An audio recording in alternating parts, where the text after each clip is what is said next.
Na kombo na tata, moi na tata Molimo Centre. Ezali ngai wabino papa Tribon pour Nzao, président provincial ya IJD ya ville de Kinshasa. Na yei koyebisa na bino bilenge nyonso.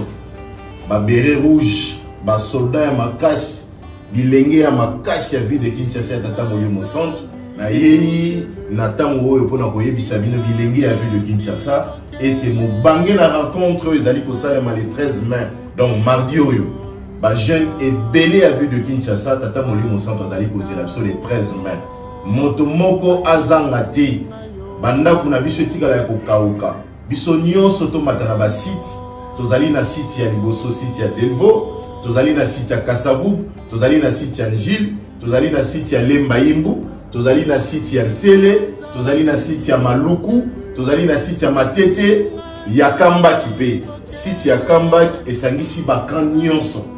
Site ya Kambaki. Donc ba jeune bomata ebele na ba site.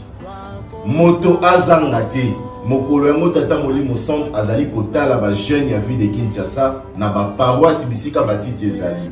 Soko bengami ya solo zali jeune ya tata Molimo Centre mata esika oyo site pe kosamba yo facile ya kozala. Donc rencontre wana et les rencontre salamaki ya le 22 avril. Rencontre wana tata Molimo Centre azali kozelango na lokumu pe na kimia. Yango to sengi na bilenge nyonso ya ba jeune ya ville de Kinshasa. Tomona na ebele le 13 mai. Ba cadeau ezali, ba cadeau surprise ezali. Na bisika oyo ba jeune ba koleka ebele na ba site, cadeau surprise ezali. Donc moto azangate le 13 mai pamba te koyinda kisasa ekoningana ba jeune ba koningisa kisasa ekozala dégâts to silisi na kombo na tata moi na pe tata Molimo Centre. Amen. Au nom du Père, du Fils et de Saint-Esprit, c'est votre humble serviteur Papa Ferdinand Rousseau, secrétaire général adjoint de l'IJD.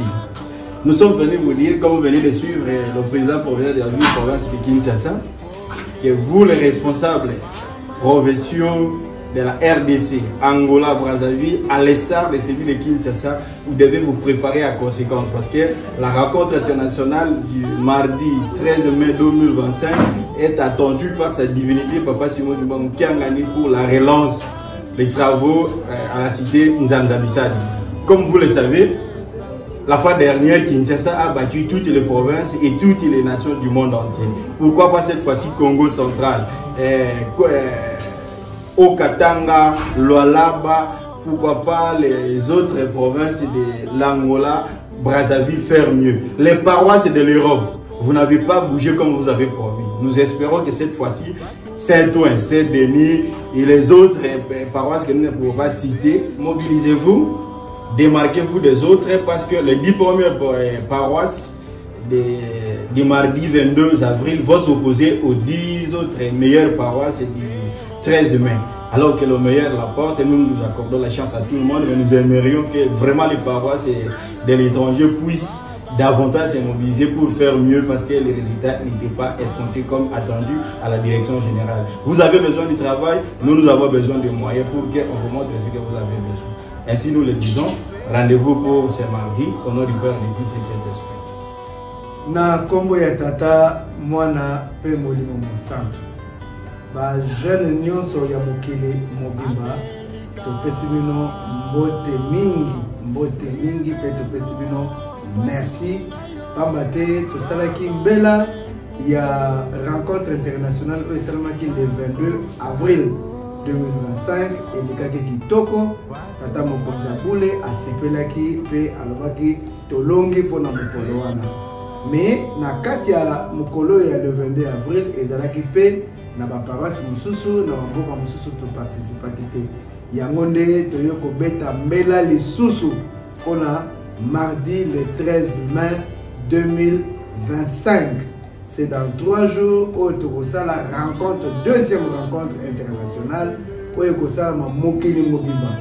Il y a des jeunes, il y a Europe, des jeunes, il y a Amérique, des jeunes, il y a Asie, les jeunes il y a Océanie, les jeunes il y a Afrique et tous allez ko benga les sous les jeunes il y a Angola, les jeunes il y a Congo Brazzaville, les jeunes il y a RDC et si quand tous allez tous se mobiliser pour na mokolo il y a mardi 13 mai 2025.